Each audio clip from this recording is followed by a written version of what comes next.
Hello, and welcome to the Collaboration Conversation, a listener-supported video podcast where Christian artists, entrepreneurs, and friends share about their upcoming projects and how they are using the gifts and talents that God has given them. This podcast is made possible through generous listeners and friends like you, and we are so very grateful to our supporters. If you would like to sponsor an episode, you can head over to thecollaborationconversation.org and click Sponsor an Episode. Likewise, if you want to check out or support our nonprofit ministry, Project Brickworks, head over to projectbrickworks.org.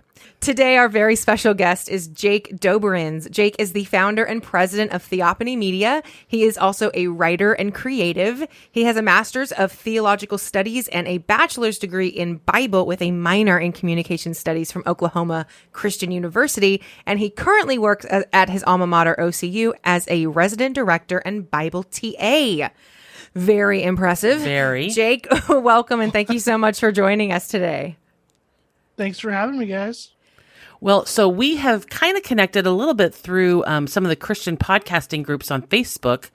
Definitely see, you guys got a lot going on over there. And so just been, watching the progress and changes that you've been making. And I know you got some new things in the works as well, but we did finally connect. And so I'm glad about that. But for our listeners, if you don't mind, just tell us a little bit about you. Yeah, that is always a fun question because I never know how to begin or how to end. So open-ended, yeah, for sure. I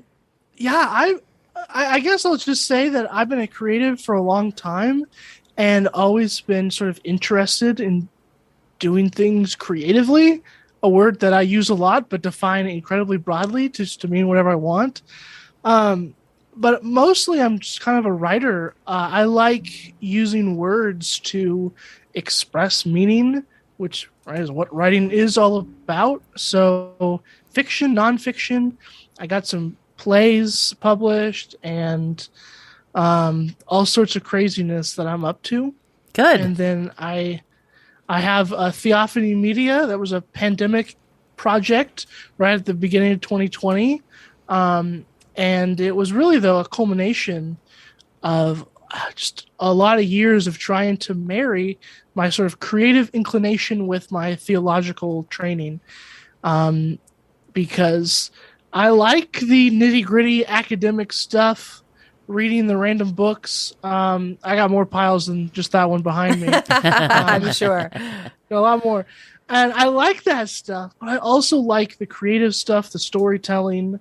So next to the books is, the Marvel poster behind me. Yep. Those are the worlds I live in. The worlds of story and creativity, but also, give me the details, let's dive into the Greek, and let's get really fun and deep here in the Bible stuff. So I like it all. That is awesome. Well, okay, as a fellow creative, how did you first, how was that first expressed, or how did you kind of get the bug or be bit by the bug, so to speak, in your creativity?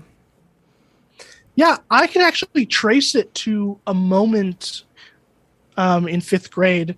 I mean, I don't know the time or day, but we had an assignment in fifth grade to write a short story. So I wrote this short story, and I remember just thinking, this is the coolest thing.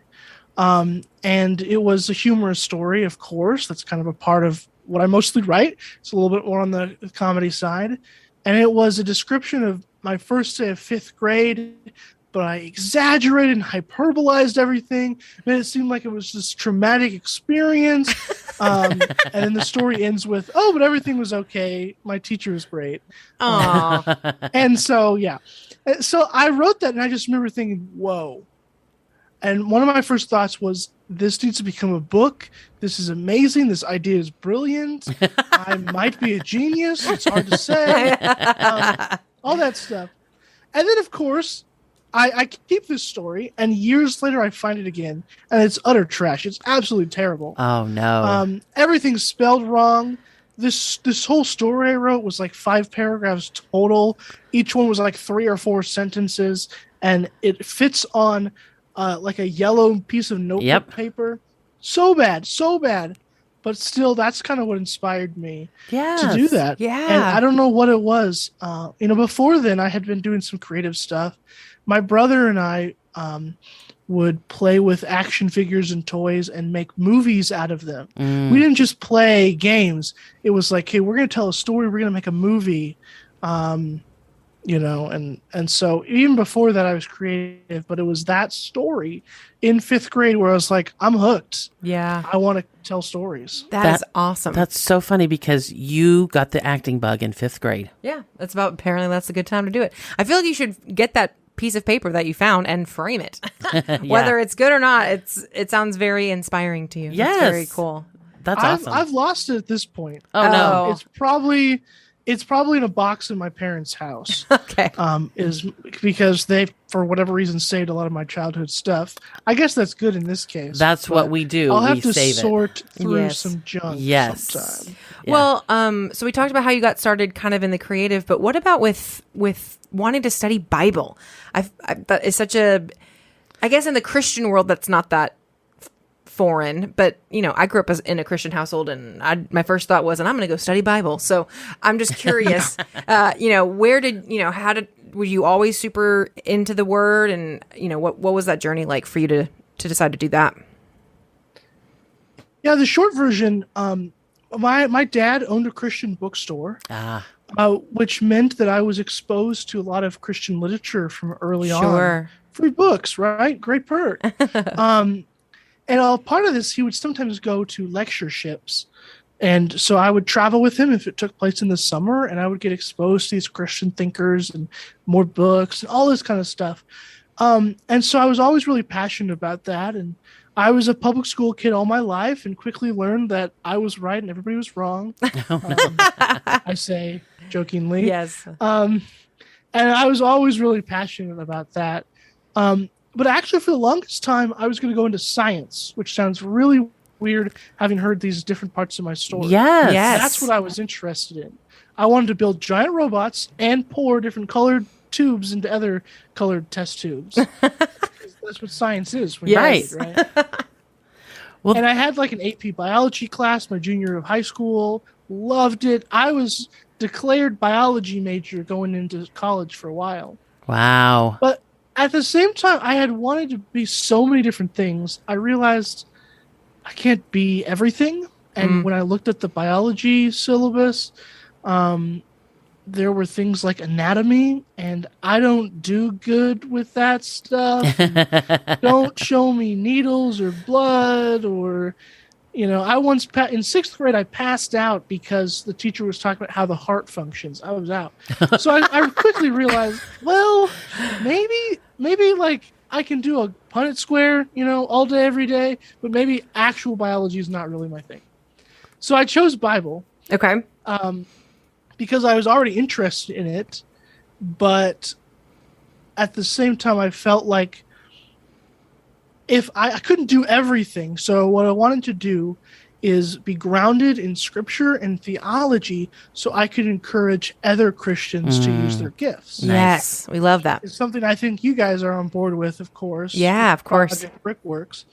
And so I wanted to be a professor, a teacher, or a minister, some kind of something with that, so I could encourage other people. That's awesome. To be the Christian biologist and the Christian lawyer and the Christian whatever, because I couldn't do all those things and keep my sanity. At least. Right. That's right. awesome. Well, that's funny That's because kind of how it happened. Yeah. Sarah's dad and I went to a college in California, and they required in your gen ed 40 units of Bible. So when you graduate, Wow. yeah, I know, right? We weren't happy about it at the time. We're happy about it now. But so you'd have a full major in Bible and a full major in whatever else. Like he was teacher's education and I was communications, that kind of thing. And now, I mean, we're so glad we did that. Yeah. But even Sarah's now looking at maybe going and doing a master's. Yeah. I wish that I had done some Bible in my study. undergrad. Yeah. So yeah, that's just so cool that you were able to do that. Yeah, absolutely. Good for you. All right, well, let's take us to the podcast. Take us to the beginning of the pandemic and how you got started with Theophany Media. That's so dramatic. Well, theophany is a fancy theology word that just means when God shows up. Oh. So your burning bush is an example of a theophany, or sometimes even you'll have this language of the angel of the Lord in the Old Testament, which I argue, along with many other scholars, probably means Jesus or God or something is going on here. We agree with you. It's the way God shows up, right? And so I took that concept because I was really interested in the way that God shows up in very surprising places, and through stories specifically, and through the ways that we don't expect. And so my company was this marriage of the creative and the academic part of myself. And it really only started in the pandemic, just because it had been brewing so long. And it was like, well, let's just do it. Got a little time on my hands. Yep. And I actually started with a podcast called The Bible But Funnier, where I retold Bible stories in humorous ways. Oh, that's ingenious. It was really fun, cool. But it has died. It has died since then. Storytelling podcasts are just a lot harder to edit, and it was just it wasn't something I could commit to. Yeah. Each week. But even from the beginning, though, I knew I wanted to do this podcast where I interviewed creative Christians. That was something that I wanted to do. That was a big part of what the company was all about. So like July 2020, I start looking for hosts for Creatively Christian. That was another unique thing. I actually stole the format from a podcast called On Script, which is a biblical studies podcast for scholars. And they rotate hosts. So if there's going to be a New Testament guest on, a New Testament scholar interviews them. Gotcha. So they're speaking the language. They know what questions to ask. Yeah. So I liked that idea for a podcast where the musicians could talk to the musicians and the artists to the artists. And my hosts now do enjoy talking to people who are different disciplines, and I encourage that. But it's really unique to get to see the different voices. So we have 4 rotating hosts. Since the beginning, we've changed out 2 of those hosts. So we have had a lot of diversity of conversations over the time, and they bring their networks with them. So Creatively Christian is just a really fun project. And I'm behind the scenes on this one, doing the editing and all that fun stuff. Right? Yeah. Well, but why aren't you one of the why aren't you one of the hosts? Well, I don't actually know. The original plan was I was going to be the host. Oh, okay. And then it just kind of didn't happen for some reason that I don't really recall. Okay, all right. But he's not mad about it. But I'm not mad about it. I mean, we are experimenting kind of in our second season here. We're going to get some guest hosts in. Like a 5th person comes on that isn't a regular host to just do a one-off episode. Nice. That way we can diversify some content. Yeah. We're working with so many hosts that have day jobs and other creative hobbies. One of them, Brandon, is a prolific writer, and he owns his own Christian animation company. Oh, so neat. like these guys are busy. Yeah. So I try to do different things to alleviate the pressure from having to do an every week kind of thing. Yeah. Right. That's awesome. So your episodes are weekly?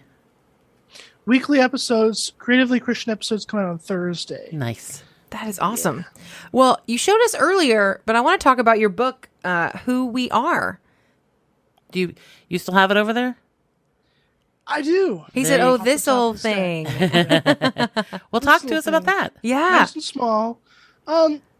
Yeah, so I did an extent of college ministry where I worked with a church.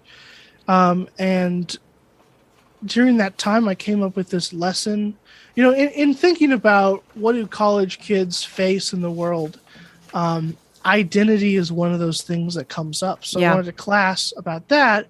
And how I formatted it was, here's an identity that the world sort of tells us this is the direction we should go in. And then here's the replacement. Here's the more Christian pursuit. And then at the end of the class, I was like, this could make a book, actually. It kind of has a feel to it. So I made it a book. And a publisher picked it up. And that's how that happened. That is awesome. Well, do you think you'll do another one? Yeah. I'm definitely going to do books. If I had to just plan the rest of my life and could only do one or two things, I write books and do podcasts. Okay. Unfortunately, both of those are not really known for like really paying the bills super well. Yeah, I hear you on that. So lots of books in the work. Okay. I hope to get some fiction out this year. I have only published nonfiction for whatever reason. In some cases, it's kind of easier to find your target audience. Yeah. Right. More willing to pay for instruction than entertainment. So I hope to get some fiction out. Great. I'm working on a nonfiction project about getting young people back in the church, writing as a young person. Yeah. And specifically focusing on listening and conversation as sort of the key to the whole thing. Great. So Yeah. that's coming up. Yeah, got a lot of stuff. That's so cool. Yeah, you do. Where can folks get that book? This book is on Amazon. Amazon, okay. And Barnes & Noble and places like that. All right. Awesome. Well, good. Well, so one of the things that Go ahead. this just is so interesting to me. Have is at it. You also are a playwright. Yes. Nothing like, no Broadway shows or anything like that, but I have a couple of short plays published Okay. with a secular publisher, and then I have had some plays performed at my alma mater here, actually, at Oklahoma Christian University. One of those won first place in a faith-based play competition. Oh, wow. Congrats. So, yeah. That is so cool. So you've seen your work be produced on stage. How is that? Yeah, I How got was to that? the one that won first place. I got to actually direct it. Oh my my gosh. More than just write it. And it was weird though, because when you write, it sounds different than when somebody performs it. Yeah. And so I kind of got to edit the script as we were doing it, and the ending, especially like the last joke, just didn't land when my actor was performing it. So I worked for a long time in trying to figure out, the best thing. I worked with him, and finally we got a joke that just kind of nice ended it. So it was kind of cool to get to direct it and to sort of edit it live and that kind of thing. That's insane. That is really cool. And that's not like an opportunity that a lot of people get to have. So that is exceptionally cool. You don't have to pick, but if you had to pick, do you like the book better, writing a book better, or writing the plays better? Probably writing a play. So if we're talking fiction books versus play, I'm not great with like the description, or we spend 12 pages on what the trees look like in this place or whatever. Sure. That's not really my thing. I Okay. like the dialogue. Yes. And so a play is just dialogue. Yep. So it is kind of, and being a director though, now I have to like think about all the other stuff. But when you just write a play and send it off, it's like you can make those decisions. I don't have to think about costuming or whatever. Oh my God. That's right. It's great. I love it. Great. All right. Well, I'm going to go off script just a little Keep bit. going. But Sarah's in the middle of that right now. She has written a screenplay, and a company that she works with is going to pick that up. And so they're in the middle of casting, and then they're going to be working on costumes, and she's going to star in it, and then she's going to edit it. So you're in the middle of exactly what he got to do. And it's so, I don't know, exciting, life-giving. It's exciting. I think, and you're totally going to relate to this, but it's just a testament to God, the talents and the gifts and the nuances of the talents and gifts that he's given us, right? Like we are doing very similar things, but you and I probably have very different skill sets and strengths and weaknesses. And I just think that it's all part of God's design. Yeah. And so segue, there we go, to talents and gifts, something that I know you love talking about, is we love encouraging folks to name their talents and gifts, not in like a, oh, here's what I can do kind of way, but in a, here's what God has done in my life and here's what he has given me. Because we believe that, and we stole this 100% from NT, right? And we're cool with that. And as long as we give him credit. We did write to him and let him know. But we, Project Brickworks came from this idea that God is building his kingdom, right? And that we have the opportunity to build our brick, so to speak, in collaboration with him for him to use to build his kingdom. And so how are you going to build your brick? Well, he's given us talents and gifts and opportunities to use those talents and gifts to do good works. And anyway, that's us building our brick. And so, and whether you're in a higher education and you've been, pouring into college students your whole life, that's part of your brick. Right, or totally. whether it's screenwriting or playwriting and all of the things that you do. So tell us a little bit about, it was so long-winded, it's like the longest-winded question I've ever had. But tell us a little bit about what you identify as your talents and your gifts and kind of how you're using them. Yeah, well, it's actually really been only recently that I've really been able to name it. I've been working with a coach. I'm not really sure how he would style himself, but he's this Christian guy. His name is Luke Askew. And I kind of call him my clarity coach because that's really what he's been working on, sort of clarifying my path for life. Nice. And one of the things that we named was my gift is communication, which is broad and I communicate in different mediums and different fashions. But what I'm really passionate about is taking big, hard concept A, translating that, communicating that into a more manageable, bite-sized concept that people can relate to and understand and ultimately apply. Mm-hmm. So I take big ideas and boil them down. I think that's at the core of what my gift is. Oh my gosh, I love that's that. awesome. That was very well put. Have you ever considered teaching Bible? That actually was my plan for a while. Yeah. And I'm working on that. Good. To say the least. I've applied to a couple PhD programs and didn't get in. But this next round of applications, I'll be applying to some more places. Good. With a master's degree, there are some opportunities that are just a little more limited. Yeah, you're right. Sure. I'll potentially have some adjunct teaching opportunities next school year. That's great. That we're exploring. So I might get a class or two in there. That's awesome. That's what I love. I love to teach. I like to write, and that does kind of meet nicely in higher ed. Yes. So there you go. Well, and you know what? I mean, I guess I feel like this. I was in higher ed for forever. But there's this idea that, you know what, if you're not going to teach, I don't let that limit you. You can still write about the things that you would try and communicate to a 19-year-old in a college class. Yeah. I mean, we were so inspired. She just mentioned this quickly, but I'm sure you're familiar with N.T. Wright. And we were so inspired. It was the Surprised by Hope book and video series. And that just really launched. I mean, we're totally at different places in life, right? She's young and her whole world's ahead of her, and she can do really anything she wants to do. And I'm at the same time going, I'm empty nesting, kind of maybe a second career kind of a thing. But that idea of using the talents and gifts that are different, right? Yeah. To build a brick. Your brick is podcasting and All writing and, the influence you have over the students. Oh my gosh, it's just, it's so incredible. And then we always do say, to what end? Obviously, everything that we're doing is to share the good news of Jesus with people so that they can have what we enjoy in as a child of God. But yeah, I mean, I love that you're writing, and even if you don't ever teach officially, teach them with a book. Yeah. I do have a friend that's written all the Sunday school lessons, and I'm like, put them all together and and sell it, glue them together. And she doesn't think of that at all. And I'm like, this is gold. Yeah, so I'm sure you have that too. Yeah, whatever medium, I want to get the message that God has placed in my heart out there. Yes. I tell people now. Well, at one time, Bible professor was like the path.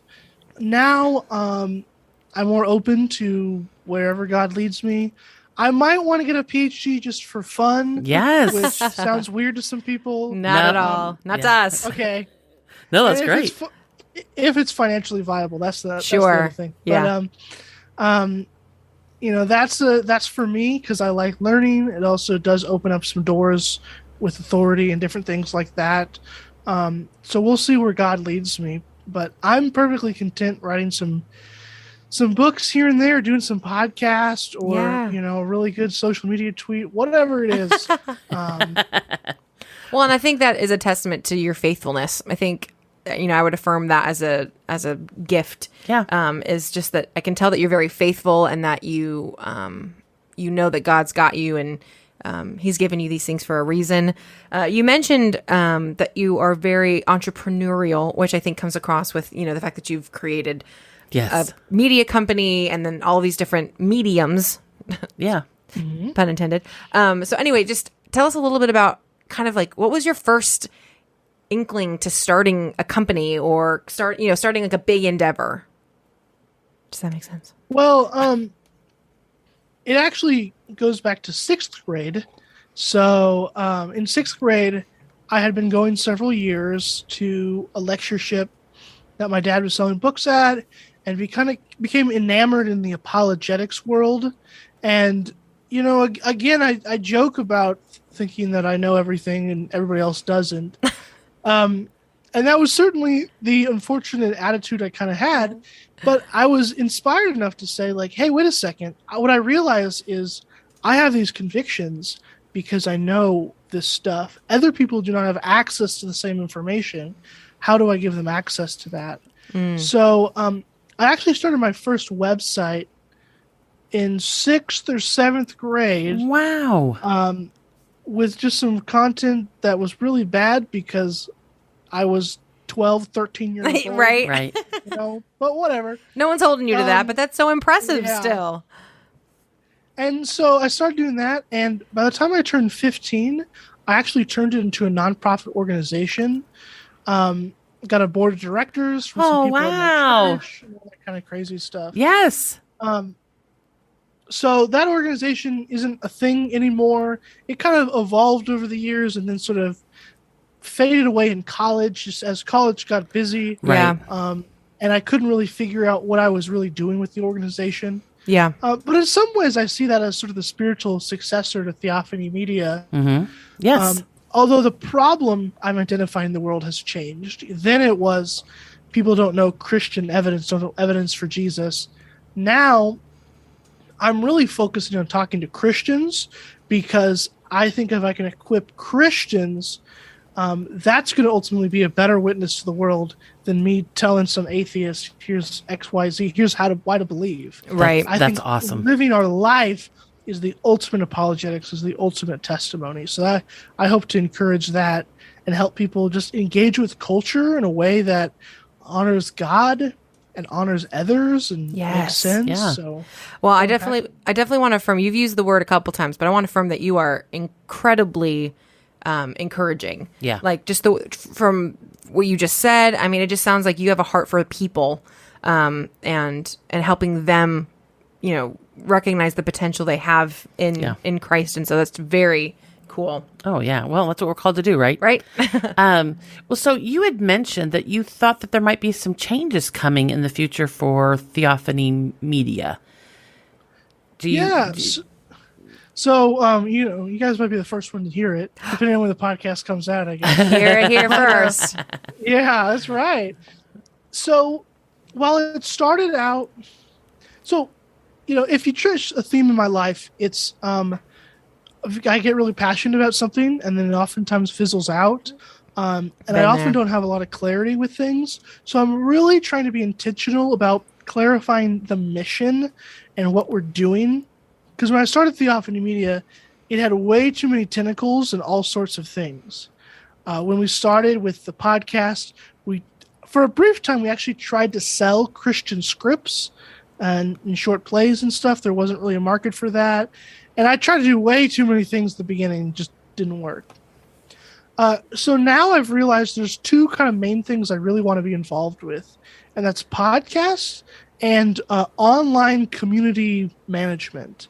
I'm really passionate about community, and listening to every episode of Creatively Christian, and I'm sure you guys have discovered this theme too.